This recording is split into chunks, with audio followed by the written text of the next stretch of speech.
Bonjour à tous. Actualité un peu people.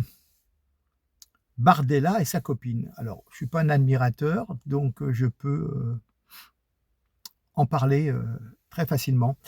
D'ailleurs, si vous avez sur ce qui se passe en ce moment, c'est un classique absolu de l'hypocrisie à la française.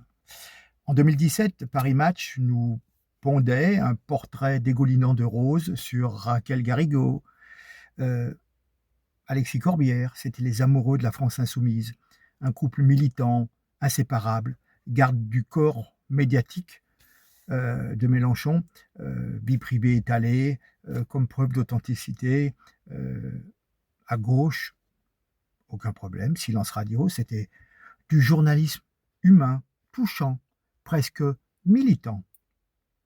On applaudissait. Aujourd'hui, le même magazine, mais Bardella et Maria Carolina de Bourbon des Deux Siciles en une, et puis avec des photos exclusives de leur escapade corse. Le titre, l'idylle que personne n'attendait. Effectivement, un jeune qui vient de la banlieue et quelqu'un dont l'arbre généalogique remonte à Hugues Capet, les Capétiens. C'est voilà, les Bourbons, une longue lignée. Hein. Bon, voilà. Donc, automatiquement, LFI trouve son mot à dire et Corbière dégaine immédiatement. Il parle de populisme, de banalisation écœurante de l'extrême droite avec son petit jeu de mots pourri, le poids des mots, le choc des fachos. Hein, c'est le slogan de Paris Match. Non, franchement, il y a deux poids, deux mesures là. Non, deux poids et une seule balance qui est truquée. Tout dépend de quel côté on est.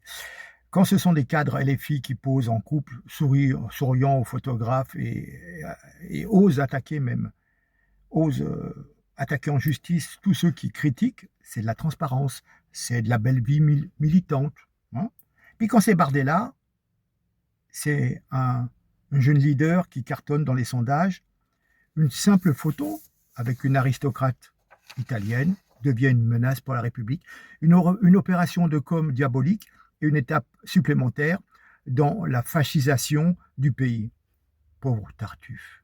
La vie privée n'est scandaleuse que quand elle humanise l'ennemi. À gauche, on célèbre le couple qui rayonne, Corbière et Garrido, mais quand c'est à droite, on hurle à la récupération dès qu'il y a une petite escapade, une princesse ou un sourire un peu trop séduisant.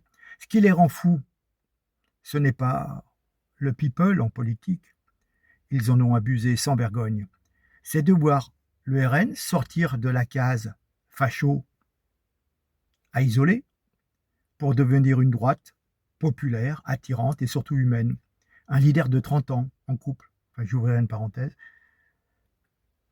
un leader qui n'est pas homo, ça change par rapport à Attal ou à d'autres, mais bref, peu importe, c'est juste pour sourire. J'en suis pas là, mais c'est inacceptable, hein, c'est inacceptable. Il faut vite le remettre dans sa boîte à diaboliser. Hein. Pourtant, en politique, la vie privée a toujours été une arme.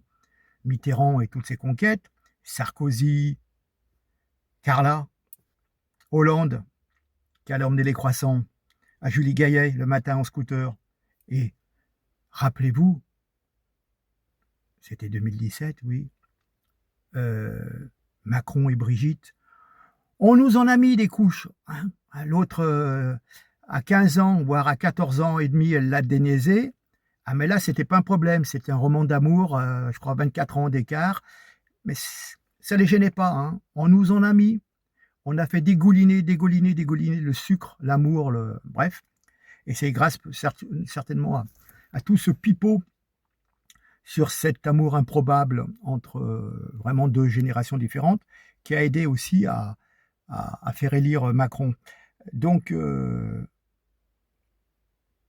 on s'en sert, ça pose pas de problème. Et puis on la dénonce quand c'est les autres, selon que ça sert ou que ça gêne. Voilà. Donc Tartuffe n'est pas mort. Tartuffe est à gauche. Il tweete en direct. Et il se trouve vertueux. On va dire qu'il porte la vertu comme un costume trop grand et comme ça l'arrange.